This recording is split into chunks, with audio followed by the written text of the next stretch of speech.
You're listening to Skeptoid. I'm Brian Dunning from Skeptoid.com. Free-range chickens and farm-raised fish. Today we're going to sit down for a meal and compare free-range chicken to regular chicken and farm-raised fish to regular fish caught from the ocean. Is either morally better?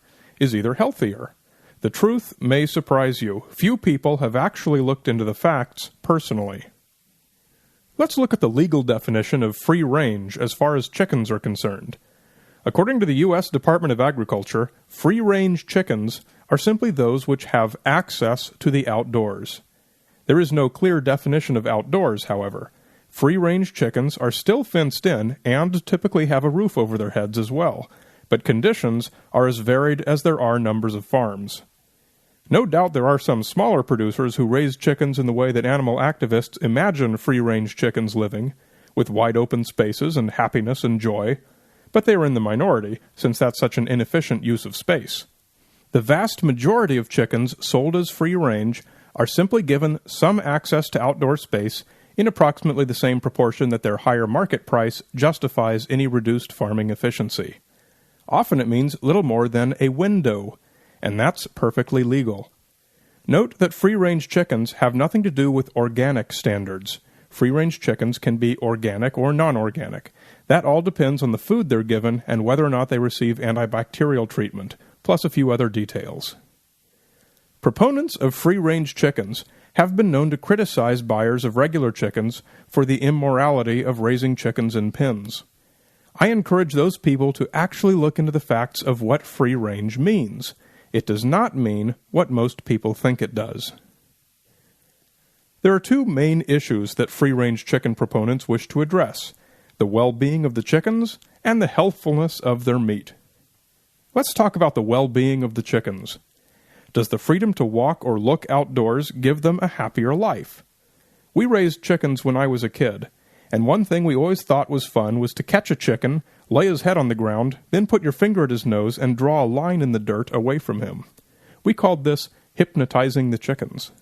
Once you got the hang of it, you could let go of the chicken, and he'd lay there frozen for minutes, sometimes even longer. A lesson that I learned thoroughly was that chickens are not the most intelligent animals on the planet. Sometimes they'd be in the shed, sometimes they'd be out of the shed. Always they'd be walking around clucking and pecking at stuff on the ground trying to eat. That's really all they did. I personally spent enough time around chickens to feel assured that a chicken's life is no richer when he's outdoors than when he's indoors.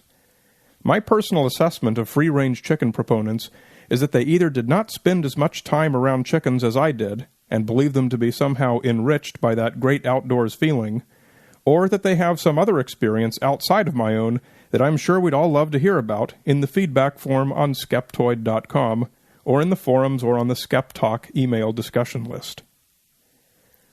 And so on to the second point: is the meat of free-range chickens healthier to eat?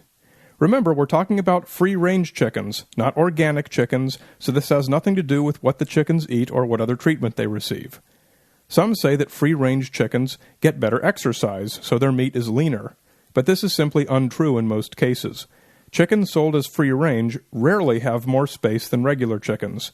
The only difference is that some of that space is outdoors. This question really comes down to salmonella. Some proponents say that the outdoor environment is free of the concentrated filth found indoors, and thus there is less bacteria.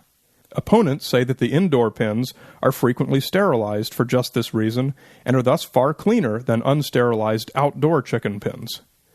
There are probably cases where each of these is true to some degree. According to the research published on PubMed, the online medical research database published by the National Institutes of Health, there is no significant difference in the number of salmonella found in conventional, free-range, or organic chickens. You're just as likely to have salmonella in your chicken no matter which you buy. So cook your chicken all the way through, no matter what.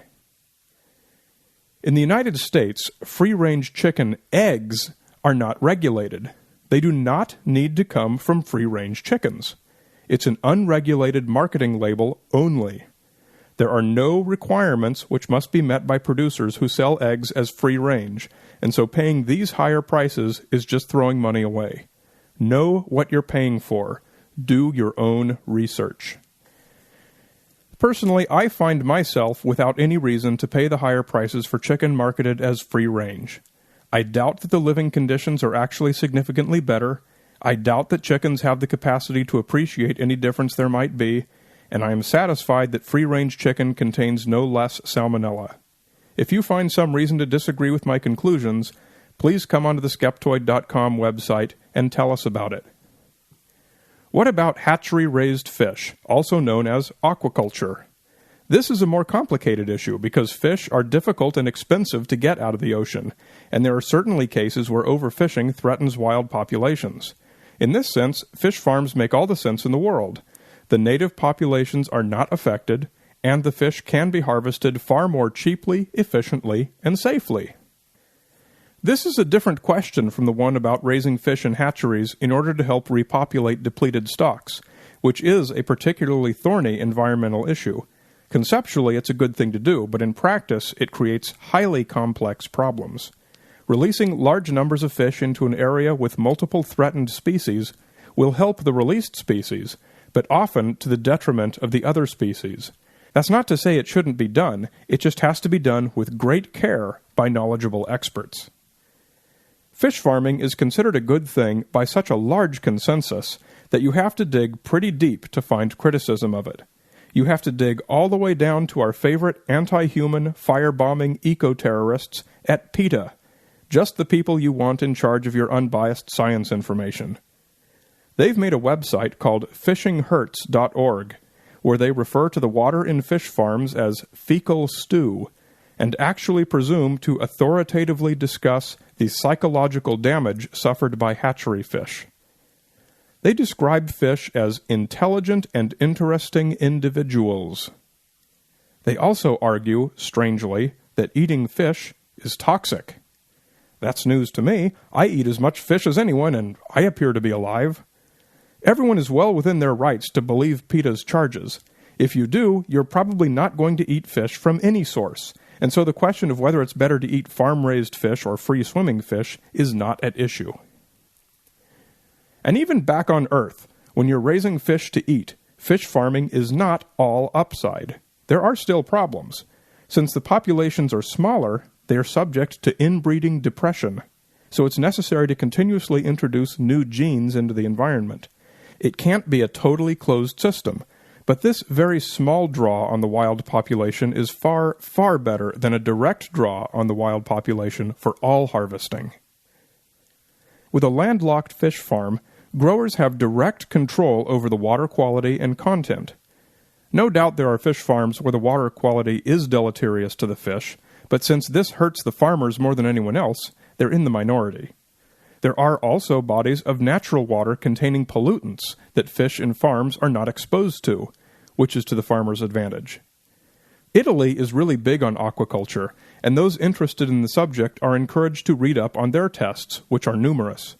Generally, they find safe levels of many pathogens in both land-based and offshore fish farms, but no salmonella in either.